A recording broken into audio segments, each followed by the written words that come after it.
항상 그렇지만 오늘도 세상의 상식을 정면 부정하는 말씀을 제가 전합니다. 우리가 당연시하는 세상의 상식들이 있습니다. 여러 가지가 있는데 그 중에 민심은 천심이다 라는 말씀이 있습니다. 말씀이라고 하긴 뭐하고 민심은 천심이다 라는 격언이 있습니다. 이것은 맹자의 인해정치의 핵심 사상이 될 것입니다. 맹자는 공자의 뒤를 이었죠. 근데 민본 사상을 가지고 있어요. 민본 사상은 인본주의하고는 좀 약간 다르지만 민본 사상 그러면은 어떤 사상인지, 그리고 민심은 천심이다는 어떤 관련성, 바로 그 말이 그 말이죠. 어떤 내용을 가지고 있는지를 우리가 쉽게 알 수 있습니다. 그래서 맹자는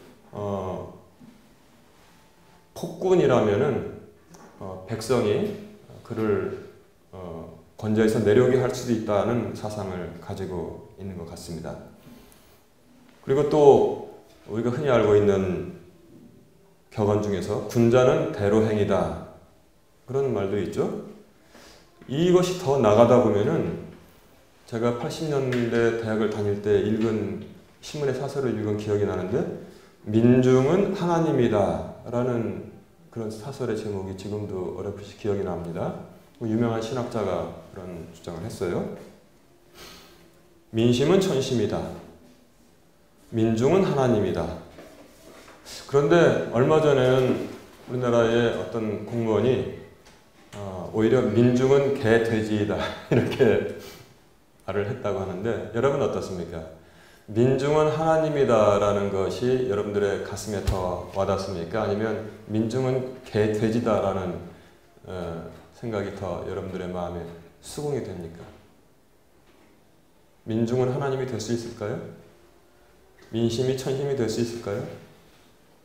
저는 목사로서 또 크리스찬들 다 그렇게 생각할까요? 오히려 민중은 적절한 표현은 아니지만 개, 돼지에 가깝다 이렇게 생각하는 것이 그나마 성경에 좀 더 가까웠지 않을까 생각합니다. 물론 성경은 사람에 대해서 하나님의 형상을 따라서 지으신 존재라고 그러는데 그것도 나중에 보면은 달라져요. 창세기 있는 말씀, 창조에 관한 말씀에 보면은 기록을 보면 하나님께서 우리의 형상을 따라 우리가 사람을 짓자고 해서 이제 아담을 창조하시잖아요. 아담이 범죄하기 전까지는 하나님의 형상이었습니다. 그런데 아담이 범죄한 후에 하와 사이에 이제 아이를 낳는데 성경은 또 정확히 거기에 대해서 어떻게 말씀하고 있냐면 아담이 자기 형상을 닮은 아이를 낳았다고 말씀하고 있습니다. 그러니까 이제 범죄하기 전에는 하나님의 형상을 따라서 지음을 받았는데 그 후에는 성경이 분명히 이렇게 말씀하고 있습니다. 아담이 자기 형상을 닮은 아이를 낳았다 이렇게 말씀하고 있어요. 그래서 거기서 어떤 큰 중대한 변화가 일어났다는 것을 전하고 있지만 그럼에도 불구하고 서구의 인권 사상은 이 성경에 근거했다는 것을 우리가 알 수 있습니다.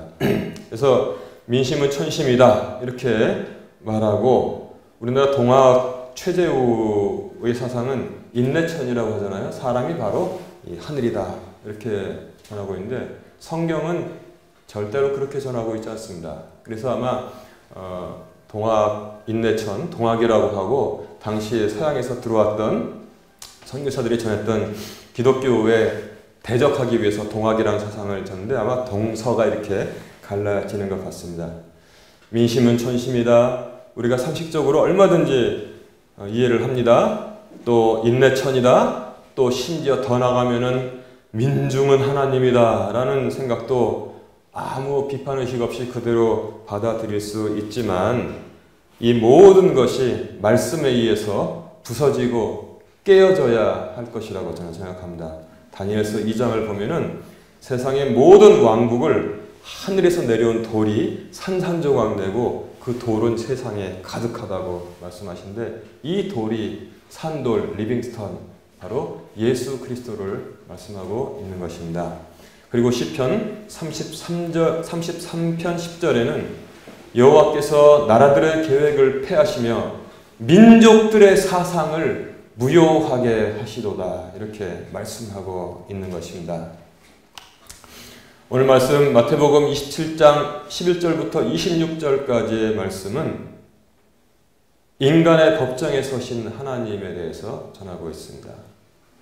인간의 법정에 서신 하나님이라고 제가 제목을 붙여봤는데, 이것은 독일 튜빙겐 대학의 조직신학자 율겐 몰트만이 지은 저서 십자가에 달리신 하나님을 읽은 기억이 있어서 거기에서 힌트를 얻어서 인간의 법정에 서신 하나님 이렇게 제목을 붙여봤습니다. 그런데 이 재판을 들여다보면 로마법에 의한 재판같이 보입니다.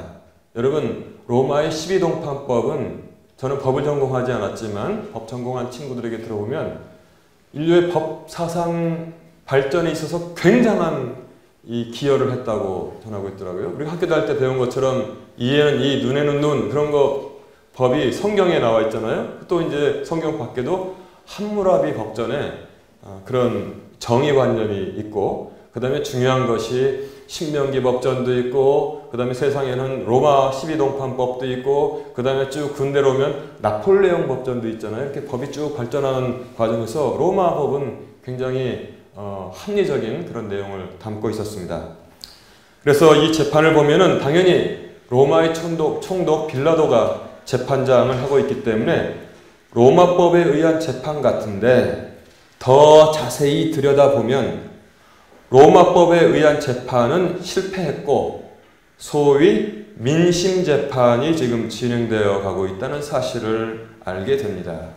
여러분, 민심재판이라는 것이 무엇입니까? 쉽게 말하면 민중재판이고, 우리도 경험한, 우리 역사에서 경험한 인민재판의 어떤 모습을 띠고 있지 않을까 저는 생각을 합니다. 그런데 아주 더 꼼꼼히 들여다보면 민중재판, 인민재판, 민심재판 같지만 더 자세히 들여다보면 소수의 무리, 성경은 그것을 대제사장들과 장로들이라고 정확히 말하고 있습니다. 대제사장들과 장로들이 군중을 뒤에서 조종하고 있다는 사실을 알 수 있어요.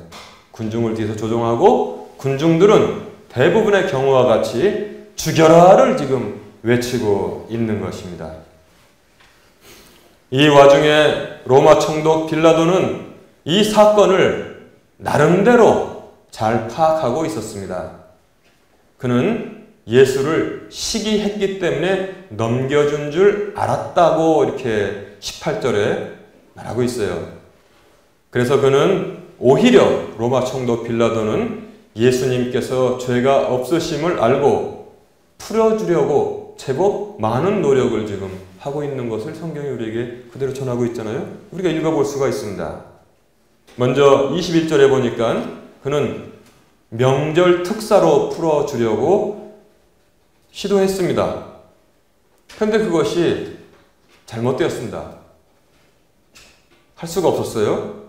그러니까 22절에 다시 한번 이 군중들의 양심을 깨우치기 위해서 그러면 내가 이 사람을 어떻게 하랴 이렇게 물어보지 않고 그리스도라 하는 예수를, 즉 그리스도를 지금 강조하고 있는 거예요. 그 말이 아다르고 어다르잖아요. 그럼 내가 이 사람 어떻게 할까? 이렇게 물어본 게 아니에요. 빌라도는 나름대로 머릿속으로 계산을 하고 있었던 것 같아요. 어느 쪽을 풀어줄까? 그러니까 예수를 선택하지 않고 살인 강도를 선택했습니다. 인간의 법정에 선 하나님은 인간들에 의해서 선택받지 못했어요. 그러니까 그가 다시 노력을 했습니다. 그의 부인이 저 의로운 사람으로 인해서 내가 많은 꿈에서 어려움을 당했다. 당신은 저 사람에 대해서 상관하지 말라. 이런 이 전가를 받았기 때문에 그랬기도 하지만 또 그가 이 사건의 본질이 어디 있는지를 정확히 알고 있었고 또 양심이 있으니까 누구나 재판석에 앉으면 공정하게 해보려고 하잖아요. 그래서 이제 22절에 어떻게 표현하고 있냐면 그리스도를 강조합니다. 그리스도, 너희들의 메시아 아니냐? 너희들의 기름 부은 자 아니냐? 그리스도라 하는 예수를 내가 어떻게 하랴? 이렇게 물어보니까 십자가에 못 박으라고 군중들은 지금 소리를 지르고 있습니다. 그러니까 다시 또 23절에 또 한 번 노력을 합니다. 도대체 무슨 까닭이냐? 그가 무슨 악한 일을 하였느냐? 그걸 이제 말로 들어서 그건 죄가 안 된다 이렇게 이제 유도를 해보려고 했던 것 같아요. 그러니까 빌라도는 노력을 많이 했어요. 무슨 까닭이냐? 그가 무슨 악한 일을 하였느냐? 그랬는데 그것은 소위 군중들에게는 전혀 소용이 없었습니다. 그리고 그것은 민심이었다는 사실을 전하고 있어요. 성경에 쭉 보면은 그들이라고 지금 말하고 있는데, 그래서 흠정역, 킹제임스 성경에 봐도 그 무리들은 보통 the crowd, 무리들, 군중들, 멀티튜드 이렇게 표현되고 있는데 26절에 보니까 이런 아주 중요한 말씀이 나와 있습니다.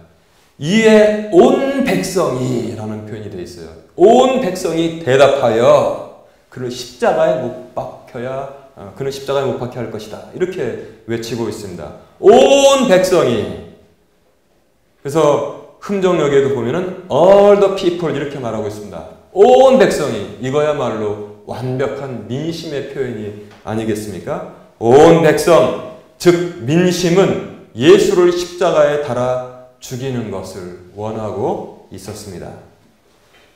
그럼 도대체 민심이 무엇인가? 민심의 속성을 한번 들여다볼까요? 우리가 잘 알다시피 경험으로서도 알고 있고 또한 여러 가지 자료를 읽어서도 민심의 속성을 알 수 있습니다. 민심의 속성은 그렇게 고상하지 않습니다. 이것에 대해서 소설가 이문열 선생은 미로의 날들이라는 단편 소설을 통해서 아주 적나라하게 재밌게 표현하고 있습니다. 여기 어떤 친척 이렇게 어떤 일정한 직업 없이 취업 준비를 하다가 취업에 실패해서 어떤 부유한 친척의 목재소에 사무실에 취직한 한 청년의 눈을 통해서 보게 되는 이 민초들의 삶, 그들의 지독한 이기심이 그 소설에 아주 잘 그리고 재밌게 표현되어 있습니다.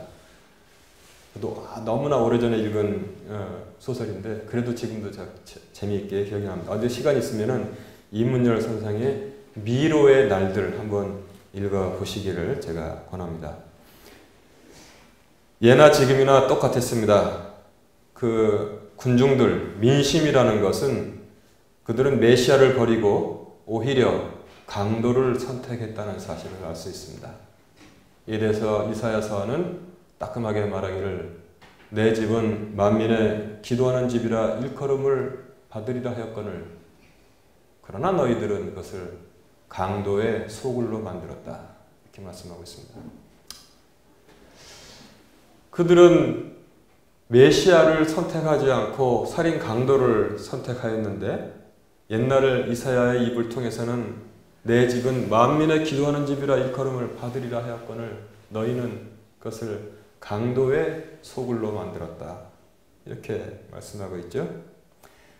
이처럼 민초들 우리가 어떤 일반적인 관념을 통해서 보면 그들은 힘이 없고 불쌍하고 약하고 마음이 좋고 너무나 눈물겹다라고 생각할 수 있겠지만 물론 그런 사람들도 많이 있죠.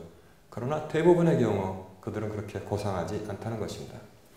두 번째는 무엇이냐면 쉽게 돌변한다는 그런 특징을 가지고 있습니다. 구약과 신약에서 한번 더 찾아볼까요? 구약의 출애굽기 읽어보면 재밌습니다. 홍해를 통과할 때 하나님의 은혜를 찬양하고 소고를 치면서 흔들면서 하나님의 그 감사하고 인도하심을 찬양을 했습니다. 그 다음에 무치로 올라와서 좀 가다가 목이 말랐습니다. 물 좀 마시려고 했더니 물이 썼습니다.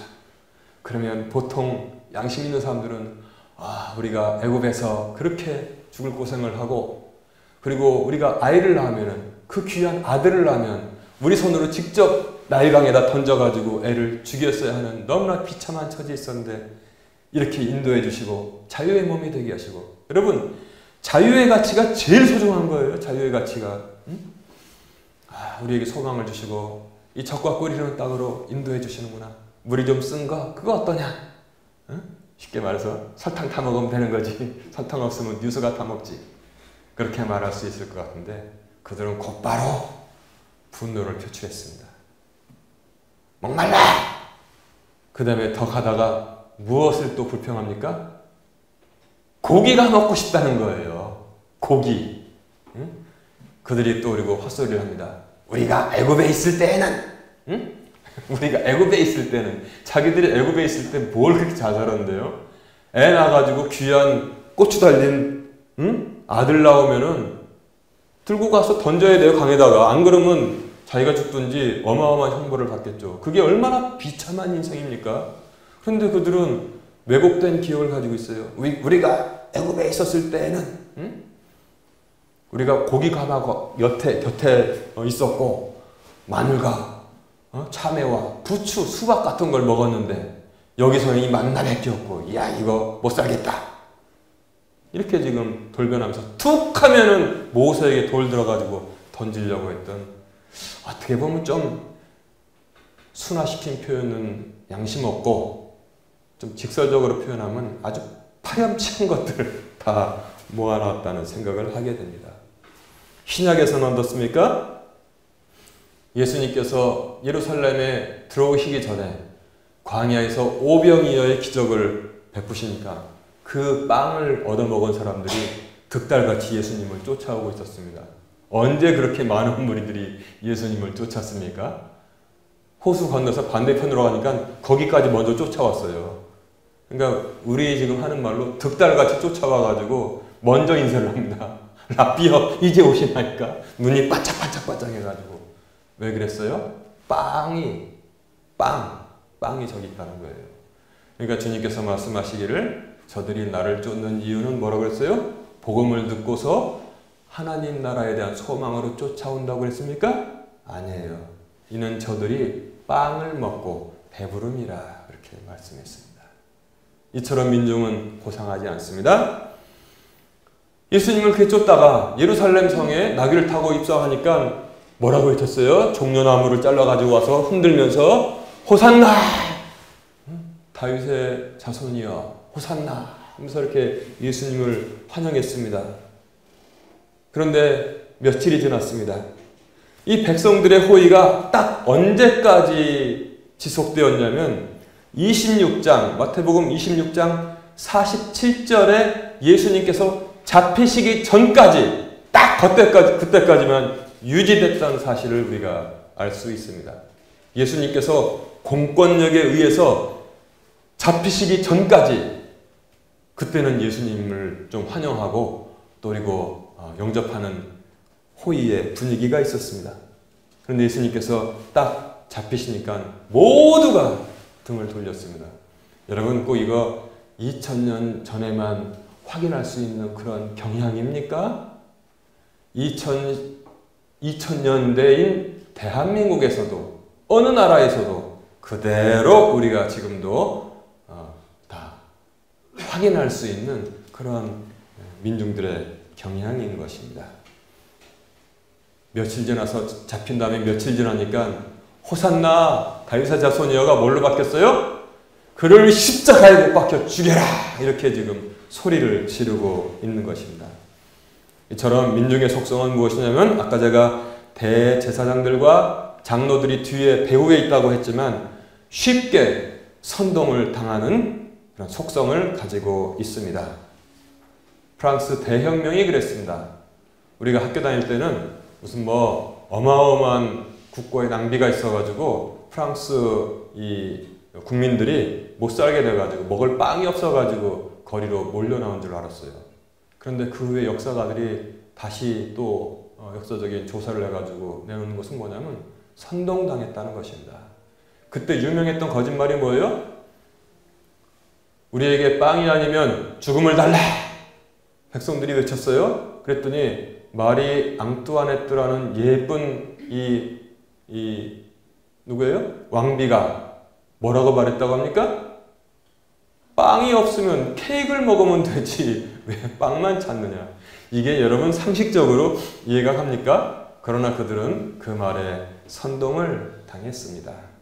하긴 지금 우리가 논리적으로 생각해보면 저는 어렸을 때 프랑스 대명사를 읽었는데 그 백성들이 화가 나서 거리로 몰려나오고 그 다음에 그 대모대가 바스티유 감옥으로 달려갔다고 했어요.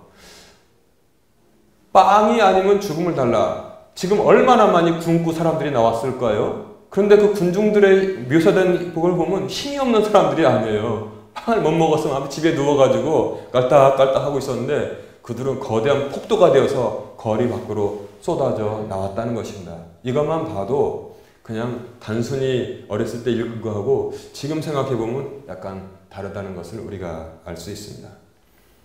또 거슬러 올라가 볼까요? 2차 세계대전 때 나치 독일을 한번 생각해 봅시다. 거기는 선전상 심리학 박사 누가 있었어요? 괴벨스가 있었습니다. 괴벨스는 국민들에게 아주 진공관 라디오를 만들어서 싸게 보급을 했습니다. 국민들의 복지를 위해서 그랬을까요? 그럼 그러지 않았습니다. 방송을 통해서 독일 국민들을 선동을 했는데 그 모든 사람들이 나와서 히틀러가 하나님께서 보내주신 메시아인 줄 알았고 그 다음에 어제까지 친구하고 지냈던 유태인들을 씨등 다 말려야 된다고 그들은 선동당해서 외치고 다녔다는 것입니다. 얼마나 무시무시한 일이 일어나고 있습니까? 민중은 마치 거대한 중장비와 같아서 그 조종석에 누가 앉느냐에 따라 가지고 그 무시무시한 힘을 어떻게든지 다 쓰는 것을 볼 수 있습니다. 그 다음에 더 시간 지나서 어떻습니까? 공산주의, 러시아의 혁명들, 공산주의 혁명들.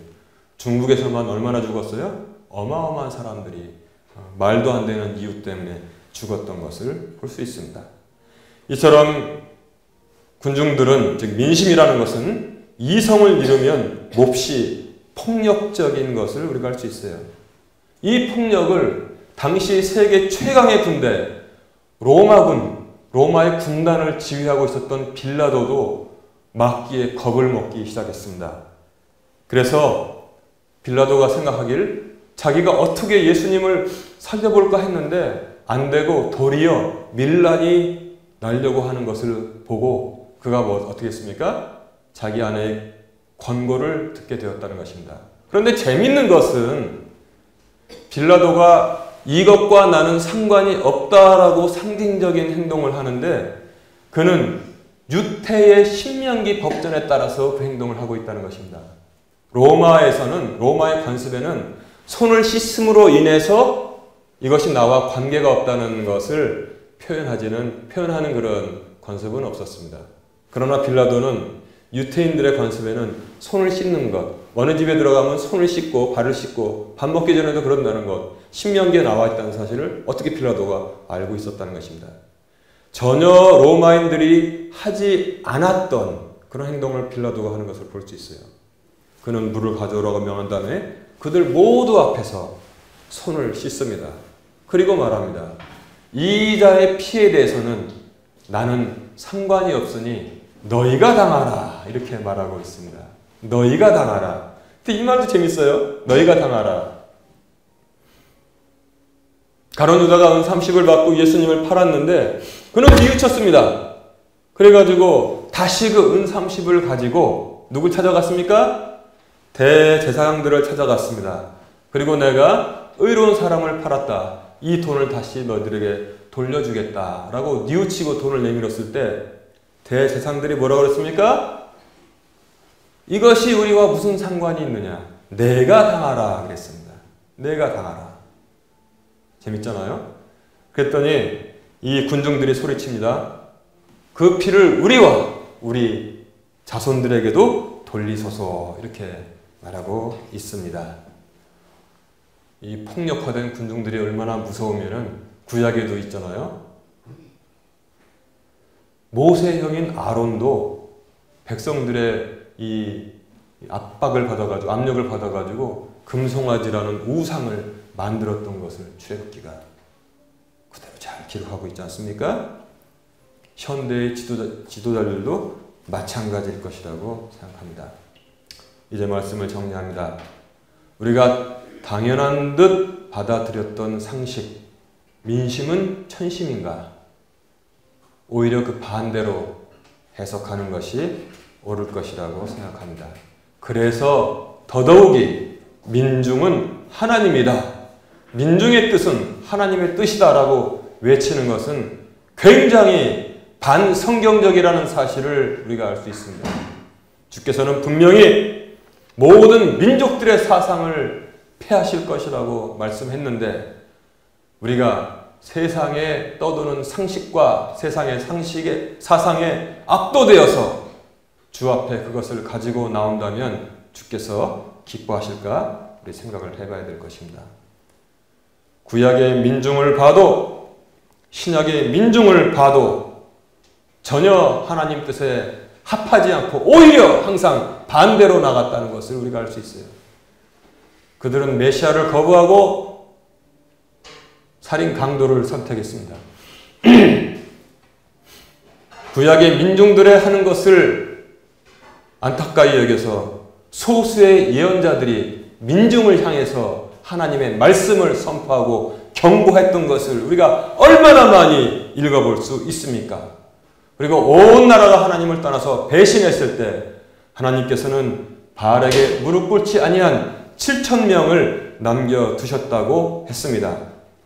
이처럼 민심은 결코 천심, 즉 하나님의 뜻이 될 수 없고 오히려 반대의 경우만 우리가 성경을 통해서 계속 찾아볼 수 있습니다. 그리고 군자는 대로 행입니까? 그렇지 않습니다. 예수님께서 말씀하시기를 좁은 길로 가라. 대로 넓은 길로 가는 사람이 많은데 그것은 필경 사망의 길이라고 말씀하고 있습니다. 우리는 흔히 말합니다. 대세를 따르자. 대세를 따르자. 대세가 답이다. 그러나 하나님은 말씀하시기를 대세는 하나님께 거역하는 것이고 대세는 필경 사망의 길이라고 말씀하고 있습니다. 여러분, 많이 모인다고 정의로운 것이 아닙니다. 많이 모였다고 해서 하나님의 뜻이 아닙니다. 더더욱이 진실보다 사람의 숫자에 판단을 의지한다면 이것은 필히 악한 결과를 우리에게 가져온다는 사실을 우리가 말씀을 통해서 얼마든지 들을 수 있습니다. 주의 말씀을 아는 하나님의 사람들은 휩쓸려 다닐 것이 아니라 너희는 이 세상에 동화되지 말고 오직 너희 생각을 새롭게 함으로 변화를 받아 하나님의 그 선하시고 받으실 만하며 완전하신 뜻이 무엇인지 입증하도록 하라. 이 말씀을 가지고 우리가 비록 소수라도 다수를 두려워하지 않고 말씀대로 사는 주님의 자녀들이 되기를 간절히 바랍니다. 민심은 천심이 아닙니다. 민심은 하나님의 뜻도 아닙니다. 오직 너희는 이 세상에 동화되지 말고 오직 너희 생각을 새롭게 함으로 변화를 받아 하나님의 그 선하시고 받으실 만하며 완전하신 뜻이 무엇인지 입증하도록 하라라는 로마서의 말씀대로 결단하고 사는 한 주가 되기를 주님의 이름으로 축원합니다.